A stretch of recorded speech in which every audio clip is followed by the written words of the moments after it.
Je m'appelle Olivier Papin, je suis ingénieur en énergie et environnement et je dirige le bureau d'études E6, anciennement ESI, qui en fait partie du groupe Nepsen. On est un bureau d'études et on accompagne les entreprises et les territoires dans leur démarche de transition énergétique et environnementale. On a accompagné différents territoires, la métropole de Lyon, celle d'Aix-Marseille et puis la métropole bordelaise sur tout ce qui est diagnostic îlot de chaleur, îlot de fraîcheur à l'échelle du territoire. Donc concrètement, pour travailler, on a une équipe pluridisciplinaire. On a l'atelier raisonné qui va amener toutes les compétences urbanisme durable. On a l'atelier Colin Polypaysage, c'est vraiment le regard du paysagiste par rapport à ce qu'on propose. Et nous aussi, en tant qu'ingénierie. Donc l'idée, c'est de croiser les regards pour avoir vraiment une approche la plus exhaustive et qui n'est pas que purement de l'ingénierie, mais qui tient compte de l'urbanisme, du paysage et de tous les enjeux qui y sont associés. Quand on parle d'adaptation au changement climatique, la notion qui va être importante, parmi les nombreux enjeux du changement climatique, c'est la notion du confort d'été en ville, le climat urbain.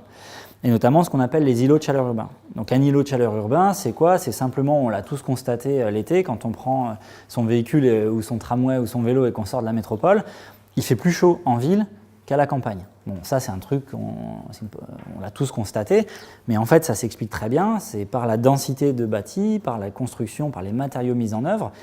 Le rayonnement solaire qui irradie le territoire, en fonction de ce qu'on met en œuvre, ça va capter une partie de cette chaleur et ça va la restituer de jour, de nuit, et ce qui fait qu'il va faire plus chaud en ville.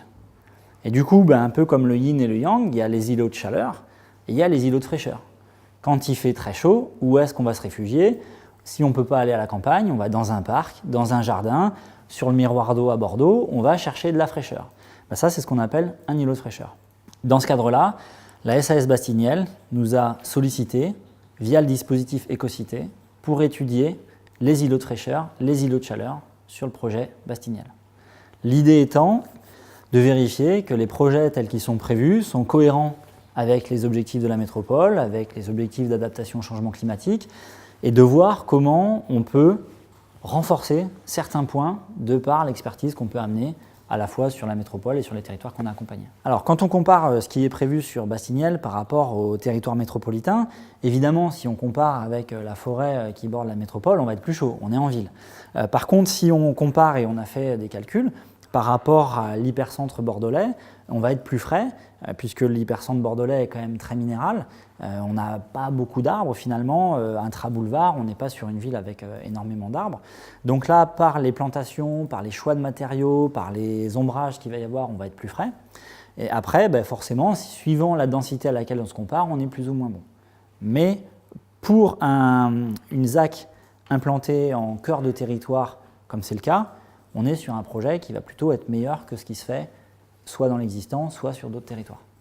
Après, évidemment, quand on fait une place, quand elle est ouverte, si on décide de mettre des arbres partout, très bien, mais ce n'est pas forcément pratique pour tenir un marché, pour qu'elle soit vivante ou pour qu'en hiver, on ait besoin justement peut-être d'avoir des espaces dégagés et ensoleillés.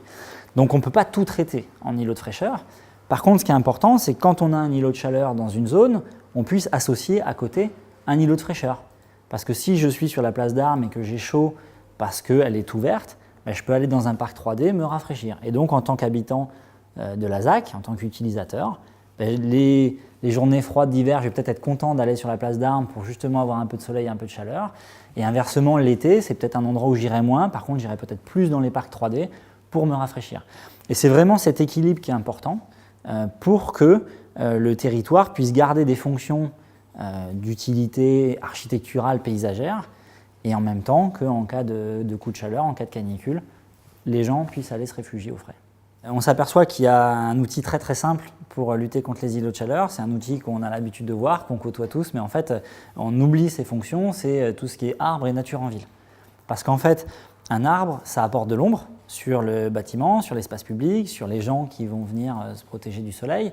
Et en plus, les arbres, ils ont cette capacité qu'ils évapotranspirent. C'est-à-dire que l'évapotranspiration, c'est que l'arbre va utiliser l'eau présente dans le sol et dans ses racines, il va la faire monter au niveau de son tronc et au niveau de ses branches, et cette eau elle va s'évaporer au niveau des feuilles. Ce mécanisme d'évaporation, lui, il consomme de la chaleur. Et donc, il va prendre cette chaleur dans l'espace environnant, et donc il va refroidir l'espace public. Et c'est comme ça qu'il fait plus frais sous les arbres, en fait. C'est quelque chose qu'on estime normal, mais le mécanisme physique, c'est ça.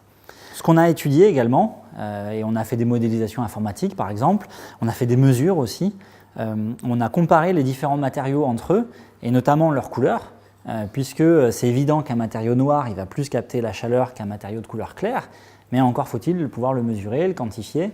Et donc on a fait des campagnes de mesure pour essayer de qualifier justement les différents matériaux et orienter le projet pour qu'on ait des teintes qui vont plutôt avoir tendance à ne pas conserver la chaleur et garder la fraîcheur au niveau du territoire.